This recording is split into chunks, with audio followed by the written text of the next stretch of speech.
ஆண்டவராகிய இயேசு கிறிஸ்துவின் நாமத்தினாலே உங்கள் யாவருக்கும் அன்பான வாழ்த்துக்களை நான் தெரிவித்துக் கொள்கிறேன். மற்றொரு இனிய காலை பொழுதில் உங்களை சந்திப்பதிலே மிகுந்த மகிழ்ச்சி. இந்த நாள் உங்களுக்கு ஆசீர்வாதமாய் அமைவதாக.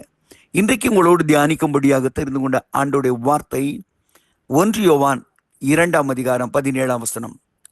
தேவனுடைய சித்தத்தின்படி செய்கிறவனோ என்றைக்கும் நிலைத்திருப்பான். எத்தனை அற்புதமான ஒரு வார்த்தை! தேவனுடைய சித்தத்தின்படி செய்கிறவனோ என்றைக்கும் நிலைத்திருப்பான். நீ உலகத்தில் நிறைய பேர் இருக்கிறாங்க. அவங்க இருக்கும்போது நல்லா பேசுவாங்க. ஐயா, இவங்களுக்கு ஆனமான ஆளுங்க இல்லைங்க, இவங்க சூப்பரான ஆளுங்க, அப்படிங்க இப்படிங்கன்னு பேசுவாங்க. ஆனால் உலகத்தை விட்டு கடந்து போன பிறகு அவளை பற்றி பேசுவார்களா என்பது ரொம்ப சந்தேகங்க. இந்தியாவில் எத்தனையோ தலைவர்கள் வந்திருக்கிறார்கள், பெரியவர்கள் வந்திருக்கிறார்கள். ஆனால் ஒரு சிலரே இன்றைக்கும் நினைக்கப்படுகிறார்கள் இல்லையா? தமிழ்நாட்டில் எத்தனையோ தலைவர்கள் வந்திருக்கிறார்கள், ஆனால் ஒரு சிலர் தான் நினைக்கப்படுகிறார்கள். இந்தியாவில் எத்தனையோ தலைவர்கள் தோன்றி இருக்கிறார்கள், ஆனால் ஒரு சிலரே இன்றைக்கு நினைக்கப்படுகிறார்கள். இன்றைக்கு நாம் வாழுகின்ற வாழ்க்கை என்றைக்கும் உங்களுக்கும் உங்கள் பிள்ளைகளுக்கும் பிள்ளைகளின் பிள்ளைகளும் பேர் சொல்ல அளவு இருக்க வேண்டுமானால் எதை நாம் செய்யலாம்? ஆண்டோடைய வேத வசனம் சொல்கிறது, என்றைக்கும் நிலைத்திருக்கிற ஒரு வாழ்க்கையை பற்றி சொல்லும்போது சொல்லுகிறார், தேவனுடைய சித்தத்தின்படி செய்கிறவனே. மற்ற 7ஆம் அதிகாரத்தை நீங்கள் வாசித்து பாருங்கள். நிறைவேற இயேசுகிட்ட வந்து உம்முடைய நாமத்தினாலே பிசாசுகளை துரத்தினோம், அசுத்தாவிகளெல்லாம் விரட்டினோம், ஐயா அற்புதங்களை செஞ்சோம் அப்படிலாம் பேசுறாங்க. அப்போ ஆண்டவர் சொல்றாரு, மாயக்காரரே, அக்கிரம சிந்தை உள்ளவர்களே, என்னை விட்டு அகன்று போங்கள் என்று அவளை துரத்தி விட்டு சொல்லுகிறார். என் பிதாவின் சுத்தம் செய்கிறவன் அல்லாமல் வேறொருவனும் நிலைத்திருக்க முடியாது என்று சொல்லுகிறார்.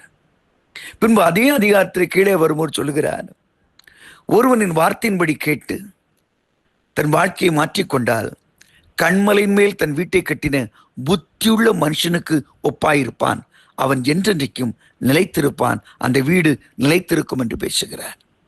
அப்படியானால் தேவனுடைய சித்தம் என்ன? தேவனுடைய சித்தத்தை எப்படி அறிவது? ரொம்ப அழகா வேதாகமம் சொல்கிறது, நீங்கள் என்னிலும் என் வார்த்தை உங்கள் நிலைத்திருந்தால் நீங்கள் கேட்டுக்கொள்வது எதுவோ அது உங்களுக்கு செய்யப்படும். என்னை இல்லாமல் உங்களால் ஒன்றும் செய்யக்கூடாது. நானே மெய்யான திராட்சை செடி, நீங்கள் கொடிகள் என்று சொல்லுகிறார். அப்போ அந்த வேருடைய அஸ்திபாரமான அந்த ஆழமான போதிக்கிற ஒன்று கர்த்தருடைய வார்த்தை. இன்னைக்கு அதுல நம்ம நிலைச்சிருக்கிறோமா? கர்த்தருடைய வார்த்தையில கட்டப்பட்டிருக்கிறோமா? கர்த்தருடைய வசனம் நமக்கு உண்டா? அதான் கர்த்தருடைய சித்தம். சும்மா சித்தம் செய்ய போறேன்னு சொல்லிக்கிட்டு எங்கேயோ உட்காந்து ஜெபம் பண்றது பெருசு இல்லை. கர்த்தருடைய சித்தம், கர்த்தருடைய வசனம் என்ன சொல்லுகிறதோ அதன்படி வாழ்வுதான் கர்த்தருடைய திட்டமாக இருக்கிறது.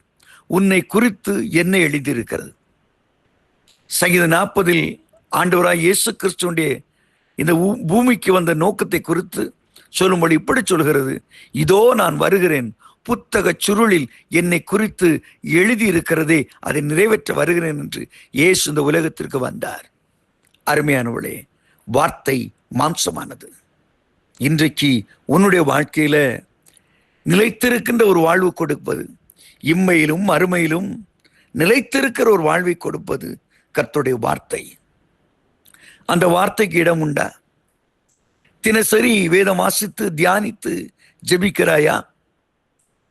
தேவ வசனங்கள் உன் வாழ்க்கையில இடம்பெற்று இருக்கிறதா? ஏதோ பைபிளோன்னு ஒரு அதை கிஸ் பண்ணிட்டு விடுறதுக்கு இல்லை.